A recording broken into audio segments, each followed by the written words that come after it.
हिरीङ्कारासनगर्भितानलसुखां सौक्लीं कलां बिभ्रतीं सौवर्णां वरधारिणीं वरसुधां धौतां त्रिनेत्रोज्ज्वलां वन्दे पुस्तकपाशमङ्कुशधरां स्रग्भूषितामुज्ज्वलां त्वां गौरीं त्रिपुरां परत्परकलां श्रीचक्रसञ्चारिणीं तादृशं खड्गमाप्नोति येन हस्तस्थितेन वै अष्टादशमहाद्वीपा सम्राट् भोक्ता भविष्यति आरक्ताभां त्रिनेत्राम् अरुणिमवदनां रत्नताटङ्करम्यां हस्तां भोजैः सपाशाङ्कुशमदनधनुस्सायकैर्विस्फुरन्तीम्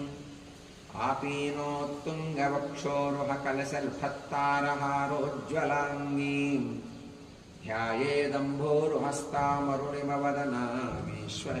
ध्यायेदम्भोरुहस्तामरुणिमवदनामीश्वरीमीश्वराणाम्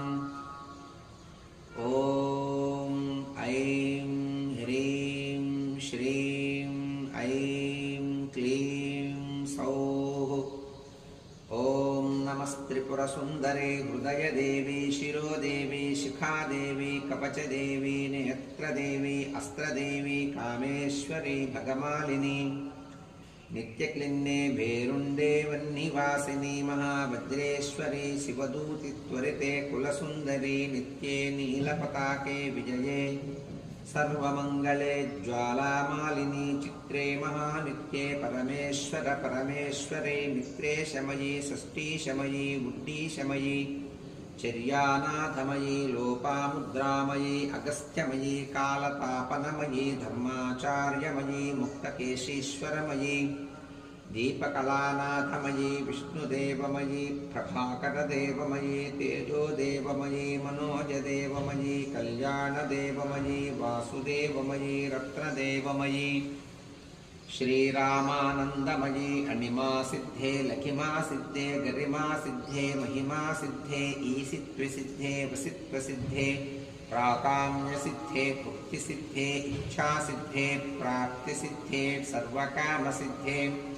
ब्राह्मी माहेश्वरी कौमारी वैष्णवी वाराही माहेन्द्रे चामुण्डे महालक्ष्मी सर्वसंक्षोभिणी सर्वविद्राविणी सर्वाकर्षिणी सर्ववशङ्करे सर्वोन्मादिनी सर्वमहाङ्कुशे सर्वखेचरे सर्वबीजे सर्वयोने सर्वत्रिखण्डे त्रये